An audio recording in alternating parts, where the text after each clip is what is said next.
Evening and welcome to your Thursday edition of the This Is Ibrox podcast with myself, Ian Mitchell, and my good friend JB. Talking about the Kelly game from last night, obviously a very good win in the end, but not without its controversies along the way. Also going to look at Danny Rohl's comments after the game, which have been pretty topical, I think, given slight dig at the fans. Don't know if that's a bit of a stretch, but the slight dig at very least. And then a little eye ahead to the weekend's game against Queen's Park. JB, as I said, you're joining me tonight. How are you? And just what was your reflections on that game last night? I know it was quite a late night for you getting back down to the Wirral. So how was last night for you, all in? Yeah, it was good. Yeah, it was an early start yesterday morning. So we're aware we've got an office in Glasgow, so I utilised that facility yesterday. But it did mean it was a 5 o'clock taxi to the train station, and then up to Wigan on the train. Then the train change at Wigan, up to Glasgow. I was sat at my desk for 8 minutes past 9, so can't do much better than that. Cheeky pint before the game in Partick, and then the underground up to the ground. So yeah. And then on the way back was just I think we got in about 1:45, so it wasn't too bad. I know a lot of Rangers fans travel further, but it was good. I think in terms of needless to say, if you'd have offered me that pre-match, I'd have snapped your hand off. Yes. It probably just didn't fall the way the order that you probably want a 5-1 to fall. It kind of felt we'd done everything in reverse in terms of we got to put the game to bed, then we took our foot off the gas. It was kind of the other way in the fact that we scored, and then obviously I know we're going to potentially walk through the game again, but we scored and then we took our foot off the gas, it felt like, and then the subs then kind of brought it back to life. But again, I don't think we can complain too much in terms of we will complain, but we can't complain too much in regards to the scoreline. I think it's going to be tight this season. I don't think any of the three teams in the title race this year are going to run away with it. Just sheerly because I think there's a lot of scar tissue in all three of the teams. Hearts have never been through the journey.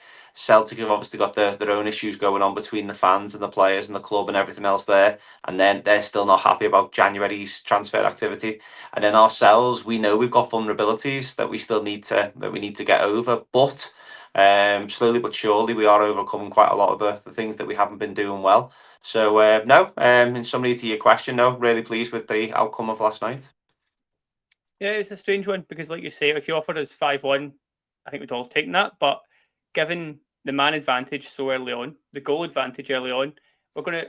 Yesterday, me and Tommy broke down the match in terms of like the play-by-play stuff and going through the goals. So if you want to see that, that's available on the channel from last night. But if we just look at the first half in general, JB, because this is where the kind of negativities came from, do you think this malaise of a performance, because like you say, this is going to be so tight this season, it could absolutely come down to goal difference. We don't know at this point. It wouldn't shock you if it did, and we are just going through the motions that first half, just passing it about the back, keeping the ball, playing it safe.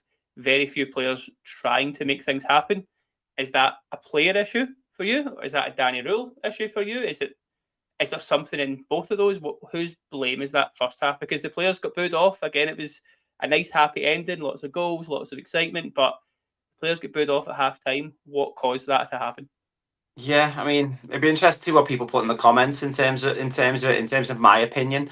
I think it was just a frustration. I think it was a frustration, a little bit of a hangover from Sunday, where because we've been on such a good run and arguably a wee bit spoilt, it kind of felt as if this was just it was going to be another one of them nights where we shouldn't be grinding a win out, especially when Kilmarnock go down to 10 men. I think the big frustration for me in the first half, and I must say, as I say, it was the minority that booed, I think, but it doesn't take a lot of half time because everyone's quiet, everyone's shuffling to go and get a Bovril or whatever, but yet other hot drinks are available. But you can just save that until you're drinking the water. But then I think in terms of the frustrating thing for me, we started so well, so brightly. One of my biggest frustrations of this Rangers team is I don't think we've got many players that like running into space. We've got plenty of players that like to point and plenty of players that like the ball to feet and then give the easy pass and then try and stretch teams that way. But we don't seem to have that hunger to run past someone and then a through ball. You can count on one hand the amount of goals this season where we've scored like that.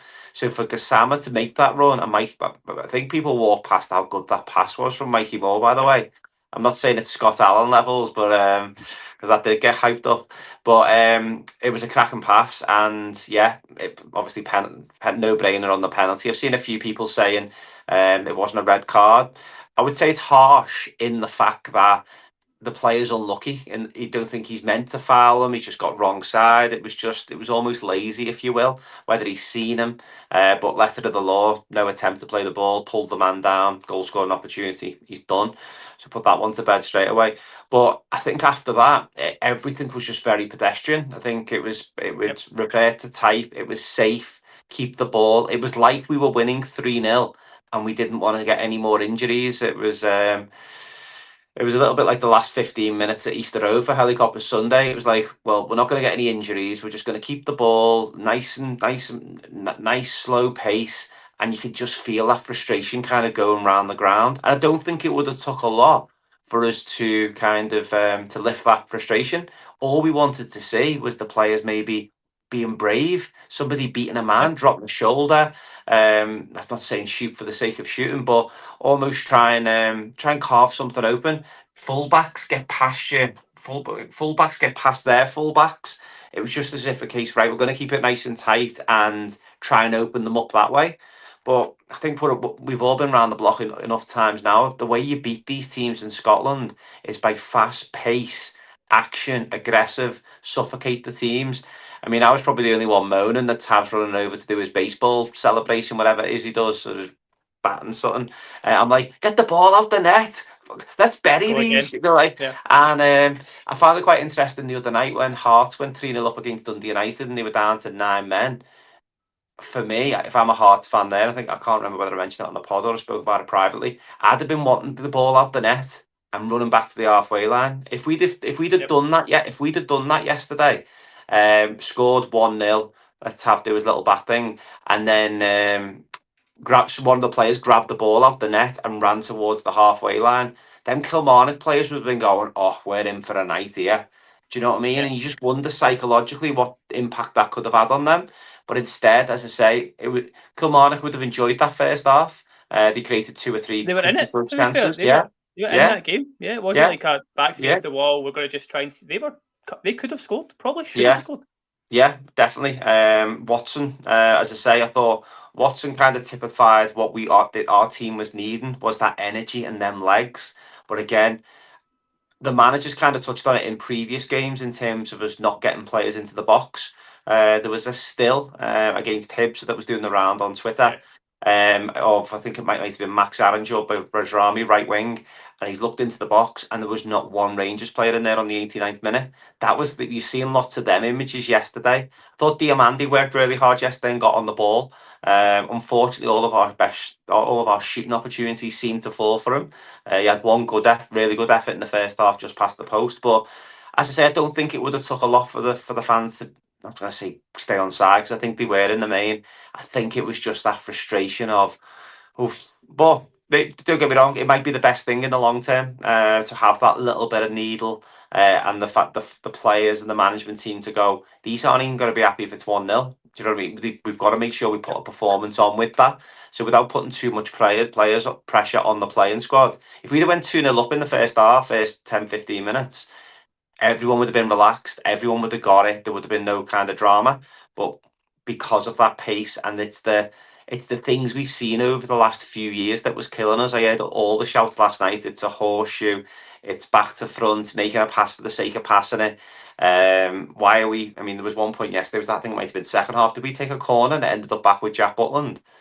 Yes. Before we scored I think it was before we scored the second, and it was like, I mean, I know Scott Fry's working wonders, but I'm sure that one's not in the playbook.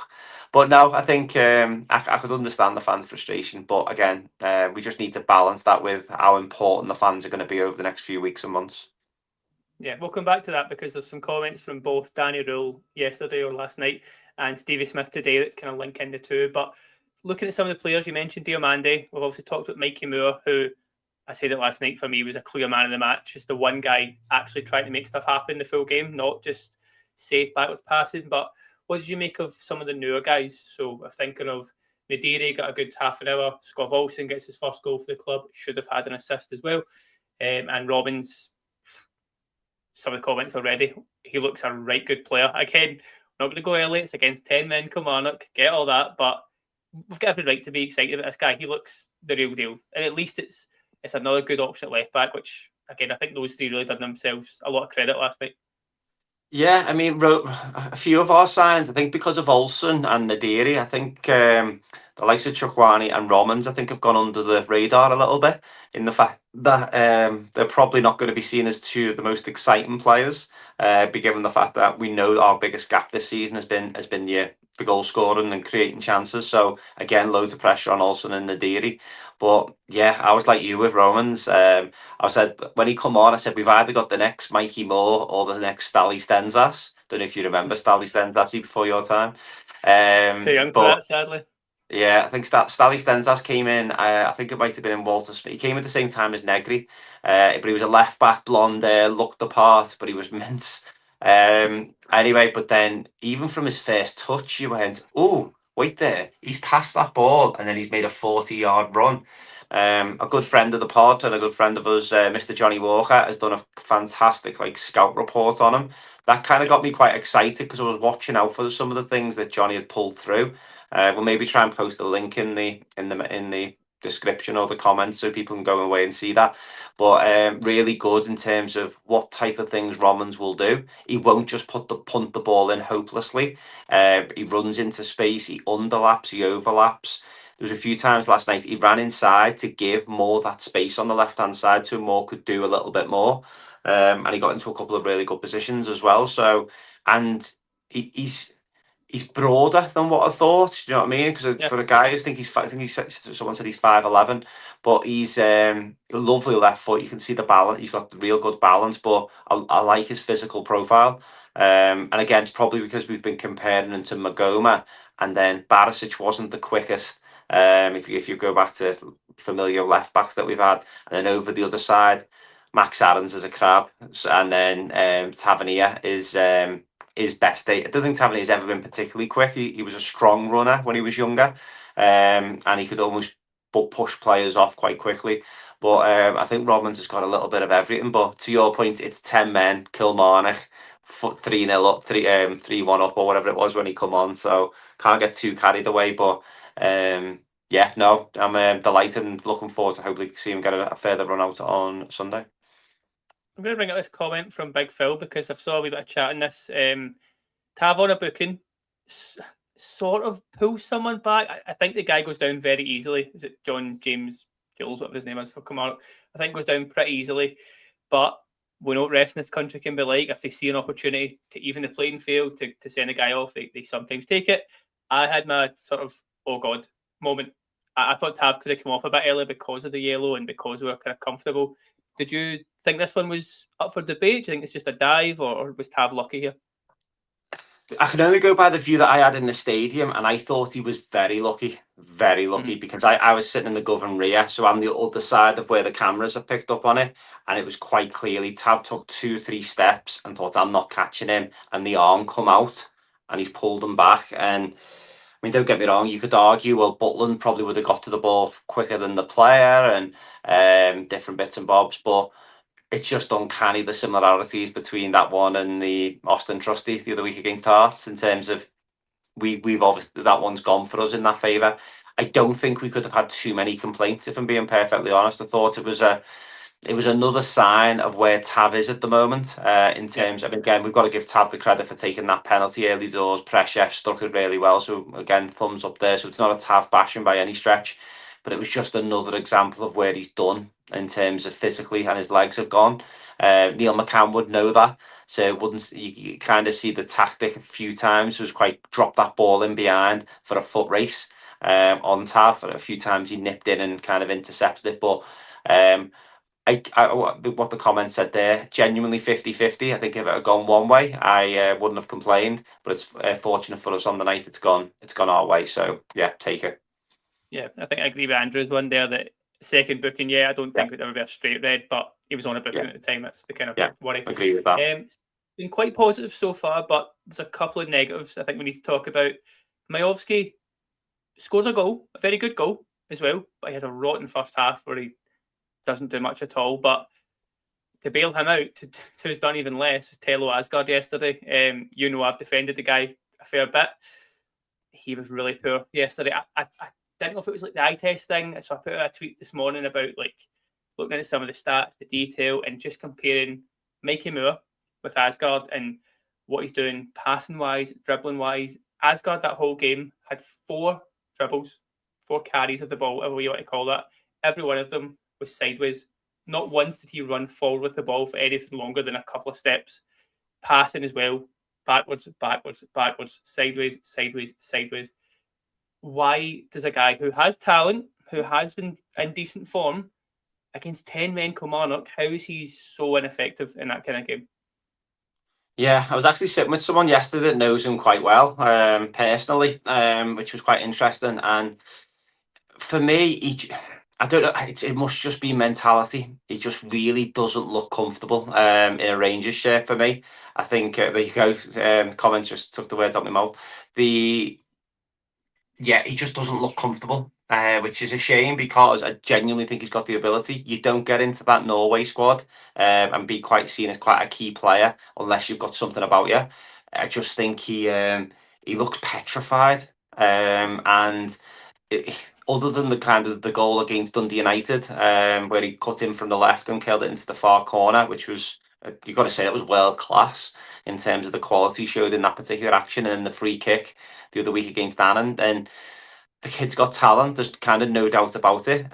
He's petrified to give the ball away. He's petrified to kind of open up and be aggressive and be quick. When we've seen a lot, and he's probably been used to in Luton and Wigan beforehand. He's probably been given a free rein and said, like, just go, and it doesn't matter if you give the ball away. Like, we'll get it to you the next time, or if we draw today, it's a good result. So you're going into games with that less pressure. It almost feels for me as if he's in the wrong movie. In the fact that we can all see he's got plenty of ability, but I also think he's bulked up too much as well. I don't know what people's feelings are on that. If I think about the fellow Aasgard I thought we were getting, he looked like really dynamic. He looked physical, but more upper body. But he seems to have really filled out, and I do wonder whether that's kind of impacting his agility in terms of getting around the pitch. It doesn't seem to ever break sweat. I can't picture him sprinting. So therefore, he's not particularly great on the press. I know he had one good 60 minutes against Callum McGregor in the first Old Firm, the 0-0. But other than that, yeah, I just don't know. If you could compare the output you're going to get from Mikey Moore in that position, I think it's night and day. And I think at some point we've got to get our strongest 11 on the pitch at any one time in what we think is going to be their best position. And I don't think Moore's long-term best position is going to be left wing for us. I think it will be in that if we do carry a 10, which I don't particularly think this Rangers team suits, but if we are going to carry a 10, it's got to be Moore, because he can take it on both feet. He can go both ways. He's a goal threat. He loves to create chances, and he makes other players better. Whereas Aasgard, for me, it's just not happening. It might be a case of we might just need a little bit of time on the sides, and if we can start racking up wins and racking up good performance, you can maybe bring them on late on when games are done. But we haven't been in that position, as we've kind of moaned about the last few months, of where we can get 2 or 3-0 up and bring squad players on to try and give them a wee bit of confidence, because I'm sure Olsen, Ant-Man, I've rocked in Romans to a lesser extent. I've rocked into training today, probably feeling a few inches taller. Do you know what I mean? Because they've had a good performance, or they've had an assist, or they've had a goal. Yeah, with Aasgard, it just doesn't seem to be happening. So yeah, it's a frustrating one, because he was one, I've said a few times on a few pods, he was one I was really looking forward to seeing.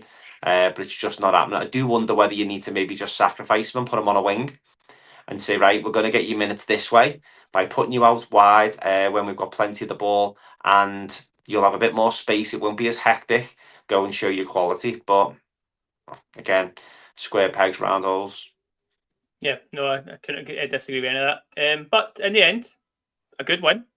3 points now behind Hearts. We are 4 goals clear of Celtic and 3 points clear, obviously with their game getting postponed. So just a nice bit of fixture congestion on their side for once. It's usually us with that problem. And that was the first time that we've scored 5 or more goals in the league since December 2024, which for a Rangers side, that's mental. for me. That was also against Kilmarnock in a 6-0 win. But the big talking point was obviously Danny Rohl after the game. I was in the press conference yesterday with Tommy, and you could visibly see he was just a bit pissed off as soon as he came in. I wasn't sure if that was with the performance in stages or with what it was, but as soon as he started chatting, it did seem to be with the fans. Now, he doesn't go hell for leather. It's just a case of a few little digs in here, but I've picked out some of the main comments. He didn't understand the fans' reaction at half-time, obviously towards the booing. He's proud of the squad for reducing that gap down to 3 points now. And I wasn't sure if he was saying the fans or the media or who this was as specifically, but we're quick to forget where we were 10 weeks ago.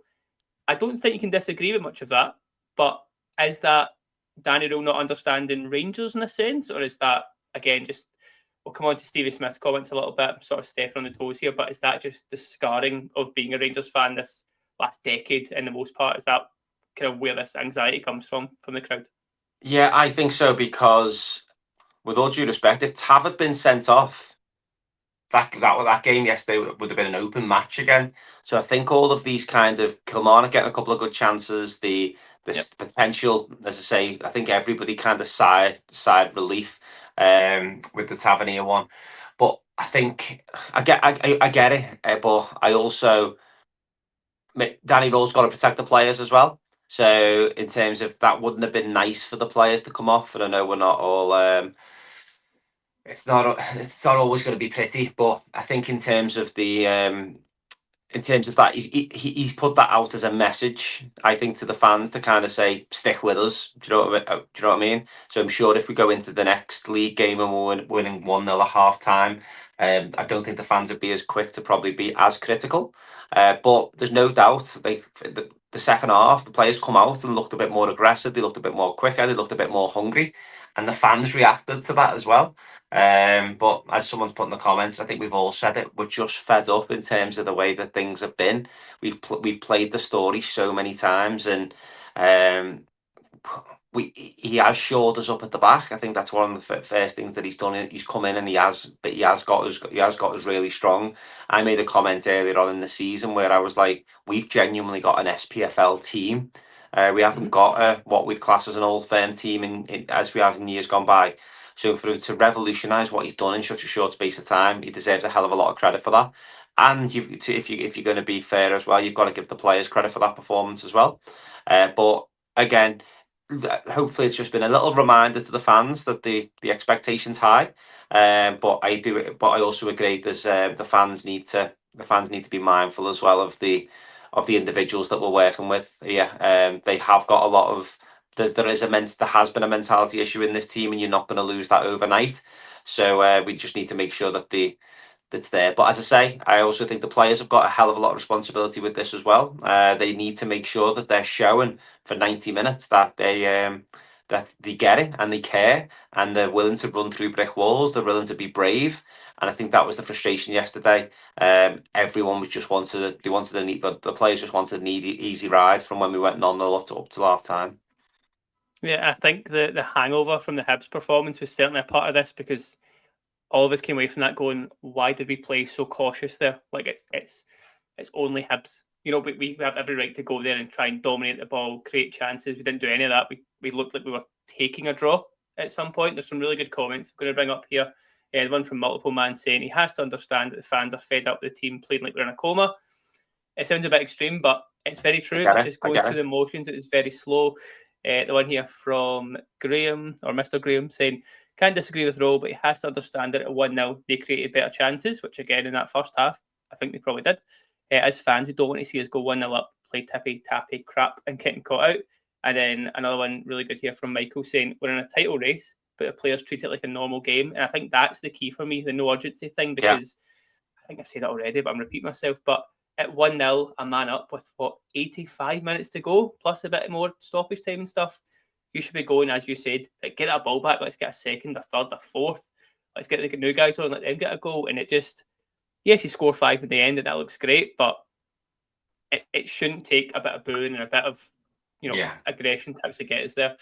I mentioned Stevie Smith had the press conference today, just with the cup game at the weekend. He praised Danny Rohl and how he's handling the pressure, the media, and getting those results. And again, I think Danny Rohl's been great with the media. If you look at it, how negative things were, he's got this all going very well. But he spoke about understanding the pain that Rangers have been in the last 10 or 15 years, or the Rangers fans have been in, again, for the most part. But supporters will be key and need to stick with them. It just takes me back to a comment earlier that came in from Andrew, who says here, the fans will start to trust this team more if we go to a Motherwell and win, which will then lead on to the atmosphere Hearts game being like a European game. And I know we've got a game at the weekend, which we know we can't overlook after what happened last year, but Danny Rohl mentioned it himself, that Motherwell game next week is huge for this title picture. If you can go to Motherwell, the second form team in the league, of course, behind ourselves, they're playing better than anyone the last 15 games or so. They've conceded less than anyone. If you can go to Fir Park, get a win, you're again, the trust, the feel-good factor over there for abundance, won't it? I think so, yeah. I think it's one of them. Next Wednesday's the biggest game of the season, but last night was the biggest game of the season. So Yes. I think we need to, Sundays. I mean, you don't want to say Sunday's a free hit because as you said, last year we ended up with egg on our face, but there's enough quality there to kind of to see that one over the line. You'd think, as I say, he made the comment, the fact that there was 6 or 7 players in the squad that were there last year that would have been hurting on the back of that. So kind of not got too many major concerns with that. But yeah, the belief, I think, going to Parkhead and winning so comfortably, I think that gave the fans a bit of belief and kind of brought them back on side. And then you can kind of run with things a little bit. So then if they can go to, and then we've been to Hearts, and then you've seen the other side of Rangers, then you kind of go, they haven't got the mentality to go somewhere like that. They've gone to Hibs. And with up, I don't think we were the better team on the day. I don't think we had. I can't recall having one decent shot on goal other than the one that was disallowed. So I think in terms of that, we're going to need to. It could be a massive statement on Wednesday, and again, it just puts pressure on all the teams round about that that we're serious, because they'll be looking at that result. I was going to say the exact thing. Yeah. Making it no mistake about it. They'll be looking at it and going, "Oh, right. There you go." And how many times have we seen it? And we've been victim of it as well, where we've kept an eye on what's going on across the city, and we just took our eye off the ball. They've dropped points, so therefore we drop points, and vice versa. So I think, as you touched on earlier, in terms of that fixture congestion that's coming up, obviously Motherwell lucky that I say lucky, but Motherwell's game against Dundee called off has kind of give them a wee bit of rest ahead of the weekend, going up away to Aberdeen. So that'll be interesting to see if that game's on. If that game's not on, that'll be quite a long time to go without a fixture. But then you can flip it on the other side to go, well, that's more rest time, more time on the training pitch, and everything else that goes with it. But with the squad building the way that it is, I don't think the manager's kind of got an excuse not to potentially go with his strongest 11. We were out, my friend Colin gave us a lift back last night. So thanks, Colin, if you're watching. But we were talking in terms of what our strongest 11 is, and we were kind of earmarking, saying if we could get something like Butland, Sterling, Suter, Fernandez, and Romans, that's a real physical, athletic backline. A midfield three of Chukwani, Raskin, and Moore. And then you've got again physicality, energy, goal threat, creativity, with Olsen on the right, Nadiri and Gassama on the left. That is a really good team. That is a really strong 11. Well, that's a really good team that you're adding guys like Diomande to. You've got Tav not in that. You've got Jigga's had his critics this season, but since he's came back for Aasgard, he's been sound. There's a good first 11 with a good bench behind it. You've got Chimiti, Miofsky, if Antman can work his way back into form. That's before we mentioned Cornelius and Magoma.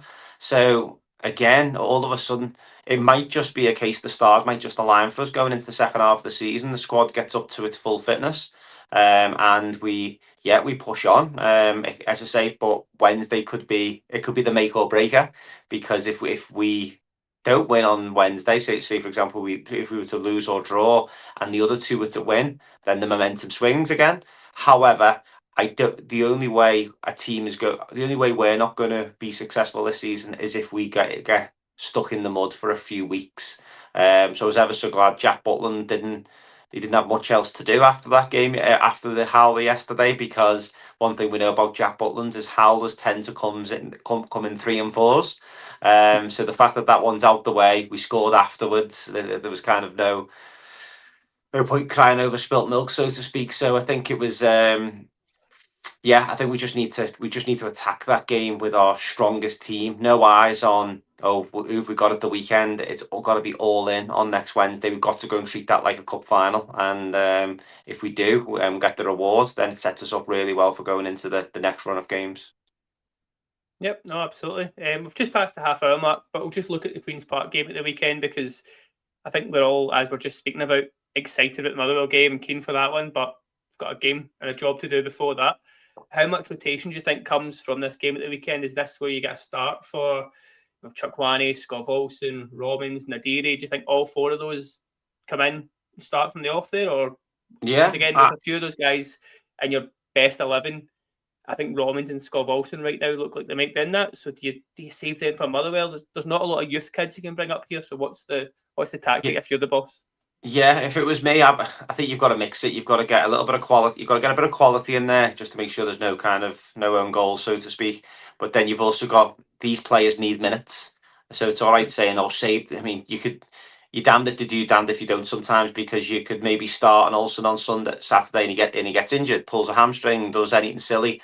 Then you go, why has he played him? Do you know, like? But then on the flip side, if Olsen plays, does really well, his confidence is high going into Wednesday. So as a manager, it's a little bit of a nightmare. But I'd like to see us kind of saving as many as we can, but then giving game time to the guys that need it. So I'm thinking something like Kelly. Again, if Kelly's not good enough to start against them, then he comes in naturally. A bit controversial, but I'll probably go with something like Aaron's, Tav, Dijigger and Romans.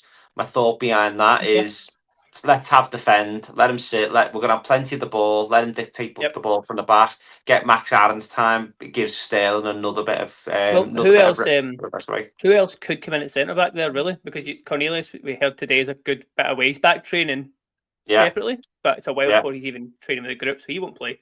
Jigger I'd fancy to start, but I don't really fancy Suter playing. Fernandez has that knock. I don't want him in. Enciala's gone, so it kind of has to be Tav, I think.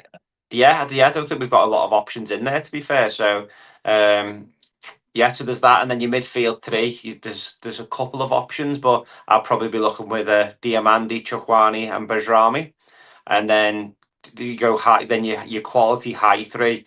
I'll be looking at Olsen, Nadiri, and Ant-Man. Ant-Man can play down the left, albeit his better performances, his better stats in his last season came out down the right. But if you watched it, as we all did, we watched quite a lot of highlights of him, and he's played a lot there for Finland as well, where he got Player of the Year for Finland, so he knows how to play that role. That's where he played when he come on late yesterday, and again get some minutes. Hopefully he's got a wee bit of confidence, and then you've just got quality on the bench if needed. And then again we'll get the game won, and then you can rest some of your big boy, your Olsens, your Nadiris, your Romans. These guys can get rested up then ahead of Wednesday. Anyone that doesn't wear tights, we went through a whole podcast that mentioned Jigger's tights last night. So yeah, for that. Somebody told me it was for religious reasons, which I again, if there's anyone in the comments that might know a little bit more about that, but somebody said it was religious reasons as to why they're being worn at this time of year. But I'm not all clued up on that. But Gassama wore them against Celtic at Parkhead. True. Andrew's mentioned they'll hopefully see Kyle Glasgow. I don't think he turns 16 until the middle of February. So this might be a game short for him. Again, some stupid SFA rule that you have to be 16 to play blows my mind. But I think we're a couple of weeks away from him. Hopefully he is part of the squads in future. We'll leave it there. The other one's lost. The other one is Zebedee Lawson. Obviously had a good impact when he came on at the last game. So is there an opportunity there to maybe throw him in from the start and just go and have an hour, see how you get on? You know, because what that does, that gives the incentive to the other younger lads to go, if he can do it, I can do it. You do tend to see that when players come through, they come through in 2s and 3s sometimes. So you might just see a little bit of youth in there, which we've missed. I think the fans will be patient on Sunday until we're 1-0 up. But I think we'll be patient until we're to a point on Sunday, as long as there's nothing silly. Yeah, of course. Just getting confirmation there from Alberts that apparently the tights help to ease pressure on the muscles. So maybe we're just slagging them for nothing. Maybe just got a few sore muscles. As I say, we'll leave it there. Thanks everyone for joining us. Again, very pod heavy last few days, but there's always something to talk about in Rangers world. We'll be back on Sunday after the game with me and Hef on the gantry. So hopefully a nice, enjoyable Sunday afternoon for us to come. And again, we'll be back Tuesday after that, Thursday after that. So make sure you're subscribing and liking the videos. It goes a long way to helping the channel. But cheers, guys, and we'll see you all next time.